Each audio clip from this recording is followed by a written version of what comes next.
Hello students, welcome back to my channel. चलिए continue करते हैं क्लास 10th का चैप्टर लाइट। लास्ट वाली वीडियो में हमने बात की थी कि इमेज फॉर्मेशन कैसे होती है यूजिंग अ कॉनकेव मिरर। हमने 6 केसेस देखे थे कॉनकेव मिरर के, राइट। तो आज हम शुरू कर रहे हैं image formation by convex mirror. चलिए लेट्स सी। तो ये है हमारे पास कॉन्वेक्स मिरर। कॉनकेव मिरर के केस में हमने ऑब्जेक्ट रखा था हमारा 6 केसेस पे: infinity, beyond C, at C, between C and F, at F and between F and P. But यहाँ पे अगर आप कॉन्वेक्स मिरर को देखते हो, if you look at convex mirror के केस में फोकस सेंटर सब मिरर के बैक साइड पर है। तो हम ऑब्जेक्ट तो कहीं भी रख ही नहीं सकते, ना हम एफ पे रख सकते हैं, ना सी पे, ना बिटवीन एफ एंड सी, ना बियॉन्ड सी, कुछ भी नहीं कर सकते। सो हमारे पास इतने केसेस कॉन्वेक्स मिरर में बनते ही नहीं हैं। We only have 2 cases as far as convex mirror is concerned. Number 1, that the object is at infinity. आपको याद होगा मैंने बताया था कॉनकेव मिरर में कि जब भी ऑब्जेक्ट इन्फिनिटी पर होता है तो हम वहाँ से सिर्फ पैरेलल रेज ही अज्यूम करते हैं, राइट। तो ये ऑब्जेक्ट हमारा इन्फिनिटी पर है, यहाँ से आ रही हैं हमारे पास ये पैरेलल रेज।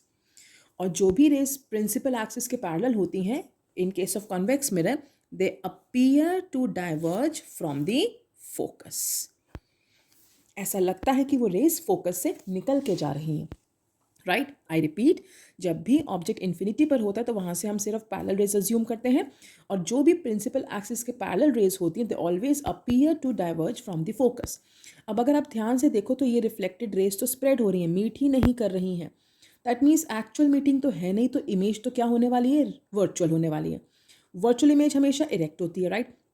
और ध्यान से देखो कहाँ पे लग रहा है, ऐसा लग रहा है कि इस पॉइंट से निकल के आ रही है, यानी जो इमेज बन रही है वो एफ पे बन रही है और सिर्फ इस पॉइंट के ऊपर ही है। कॉनकेव मिरर में मैंने बताया था कि हम प्रिंसिपल एक्सिस के ऊपर या नीचे देखते कितनी बड़ी बनी है इमेज। अब यहाँ पे तो इसके बिल्कुल exactly on the principal axis, so it is point size. So object कहाँ है, इन्फिनिटी पे, इमेज बन रही है एट एफ, एक्चुअल मीटिंग नहीं है, therefore it's a virtual image. Virtual image हमेशा इरेक्ट होती है and it is point sized. Clear. ये था हमारा पहला केस कॉन्वेक्स मिरर का। Let's take up the second case. तो ये रहा हमारा convex mirror, pole, focus, centre. Now second case बहुत सिंपल है, anywhere in front of the mirror, कहीं भी मिरर के सामने हमने ऑब्जेक्ट को रख दिया। हम 2 रेज लेते हैं, राइट। तो पहली ले लेते हैं जो पैरेलल है, it will appear to diverge from the focus. दूसरी ऐसी लेते हैं जो सेंटर की तरफ जा रही है। तो जो रे सेंटर की तरफ जाती है वो as it is bounce back करती है, हम पढ़ चुके हैं रूल्स, राइट। तो फिर वही बात हो गई, ये इसकी रिफ्लेक्टेड रे, ये इसकी, दोनों ही रिफ्लेक्टेड रेस कहीं मीट ही नहीं कर रही हैं। तो लेकिन ऐसा लग रहा है कि इस पॉइंट से दोनों रेज निकल के जा रही है, ये वाली रे भी यहाँ से जा रही है, ये वाली रे भी यहाँ से जा रही है। तो ऐसा लग रहा है कि दोनों रेज इसी पॉइंट से डाइवर्ज हो रही हैं। तो यहाँ पे क्या बन जाएगी हमारी इमेज, क्योंकि एक्चुअल मीटिंग है नहीं इसलिए वर्चुअल इमेज हमेशा इरेक्ट होती है। इसलिए अगर आप देखो तो इसका एरो ऊपर की तरफ है, रियल इमेज हमेशा नीचे को बनती है और उसका एरो नीचे की तरफ रखते हैं, और वर्चुअल इमेज हमेशा प्रिंसिपल एक्सिस के ऊपर बनेगी and the arrow is always pointing upwards. So object कहाँ है, in front of mirror, anywhere in front of mirror. Image कहाँ बन रही है, between P and F, behind the mirror. और कैसी इमेज है, virtual image is always erect and obviously ये ऑब्जेक्ट था, ये इमेज तो इट इज डिमिनिश्ड, छोटी इमेज बनी है। तो यही 2 केसेस हमारे पास हैं कॉन्वेक्स मिरर के। अगर आप ध्यान से देखो तो कॉन्वेक्स मिरर हमेशा ही वर्चुअल इमेज बना रहा है, बट वो इमेज छोटी है, तो virtual point size and virtual diminished. Convex mirror always makes a virtual image which is diminished. Now let's discuss something. Plane mirror हमने देखा, प्लेन मिरर ने भी हमेशा वर्चुअल इमेज बनाई, लेकिन वो हमेशा क्या थी, सेम साइज की, जितना बड़ा ऑब्जेक्ट उतनी ही बड़ी इमेज। अब देखते हैं कॉनकेव। कॉनकेव मिरर ने 5 केसेस में रियल बनाई, एक ही केस में वर्चुअल इमेज बनी थी जब ऑब्जेक्ट था बिटवीन फोकस एंड पोल, और वो मैग्नीफाइड थी, बड़ी इमेज बनी थी। And third is convex. Convex mirror always virtual बनाता है लेकिन वो डिमिनिश्ड होती है। तो प्लेन मिरर हमेशा वर्चुअल सेम साइज की बनाता है, कॉन्केव सिर्फ एक केस में वर्चुअल बनाता है, जब object between F and P है वो भी मैग्नीफाइड। कॉन्वेक्स हमेशा ही वर्चुअल बनाता है, दैट इज डिमिनिश्ड। क्लियर? चल लेट्स मूव फॉरवर्ड। तो ये तो था सारा कॉन्सेप्ट कॉन्केव और कॉन्वेक्स मिरर का। अब हम बात करते हैं बेसिकली कुछ न्यूमेरिकल पार्ट की, राइट? सो न्यूमेरिकल्स के लिए हमारे पास एक फॉर्मूला है जो रिफ्लेक्शन को रिप्रेजेंट करता है, दैट इज मिरर फॉर्मूला। क्या है mirror formula? 1/v plus 1/u is equal to 1/f।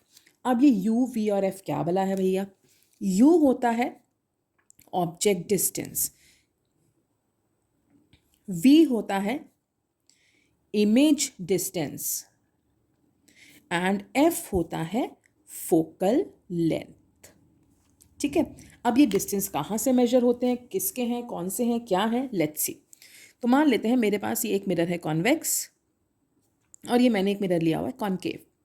ठीक है, पहली बात तो हम कोई भी डिस्टेंस अगर मेजर करेंगे तो वो हमेशा पोल से मेजर होगा, पोल फोकस सेंटर।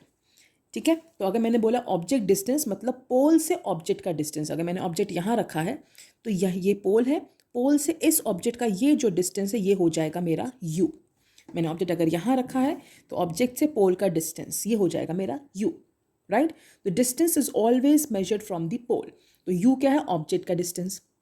v है इमेज डिस्टेंस। अब कॉन्वेक्स में तो हमेशा वर्चुअल इमेज बनती है, तो ये डिस्टेंस हो जाएगा हमारा इमेज डिस्टेंस। कॉन्वेक्स में कभी रियल बनती है, कभी वर्चुअल बनती है, राइट? कभी वर्चुअल बनती है। तो जो भी जहाँ भी और जैसी भी इमेज बन रही है तो इमेज का डिस्टेंस पोल से हो जाएगा हमारा इमेज डिस्टेंस v। और थर्ड आता है फोकल लेंथ, यानी distance between focus and pole, right? तो ये तीन चीज़ें हमें चाहिए होती हैं। बेसिकली क्या है mirror formula? Mirror formula gives us relationship between object distance, image distance and focal length of the mirror. कि एक मिरर में ऑब्जेक्ट का डिस्टेंस, इमेज का डिस्टेंस और फोकल लेंथ कैसे रिलेटेड है ये हमें पता चलता है मिरर फॉर्मूला से, राइट? एक और फॉर्मूला आता है हमारे पास, that is magnification, which is also called as linear magnification. क्या होता है मैग्निफिकेशन? देखो हमने जब भी अभी कॉन्केव मिरर देखा, कॉन्वेक्स मिरर देखा, कुछ केसेस में इमेज सेम साइज़ की थी, कुछ में मैग्नीफाइड थी, कुछ में डिमिनिश्ड थी। तो मैग्निफिकेशन या लीनियर मैग्निफिकेशन हमें यही बताता है कि इमेज का क्या साइज़ है in comparison to object. Image magnified है, इमेज छोटी है, इमेज सेम साइज़ की है। So it basically gives us the image size with respect to object size. तो मैग्निफिकेशन दो तरह से निकल सकता है, इधर we can calculate it by taking negative of v divided by u, or we can calculate it by h2 by h1 या hi by ho। अब ये क्या है? vu तो हो गया हमारा, hi ho क्या है? ho हाइट यानी कि size of object and hi size of image, right? So magnification gives us the ratio of image size to object size or negative ratio of image distance to object distance. I repeat, क्या है magnification? Magnification हमें ये बताती है कि जो हमारी image बन रही है वो ऑब्जेक्ट के कंपैरिजन में छोटी है, बड़ी है या सेम साइज की है। और ये दो तरह से निकल सकता है, इधर by calculating the ratio of image size to object size, hi ho भी लिख सकते हैं या h2 h1 भी लिख सकते हैं, राइट? और कैसे निकलती है magnification? It's a negative ratio of v to u। ठीक है, तो ये था हमारा इंट्रोडक्शन फॉर्मूलों का। नेक्स्ट वीडियो में हम बात करेंगे कि हमें इसमें कैसे वैल्यूज पुट करनी है, न्यूमेरिकल्स देखेंगे थोड़े से, एंड कुछ चीज़ें न्यूमेरिकल्स में पॉजिटिव डलती हैं, कुछ चीज़ें नेगेटिव डलती हैं, वो भी हम नेक्स्ट वीडियो में बात करेंगे। So till then you revise and send me doubts in the comment section. Take care all of you, bye bye.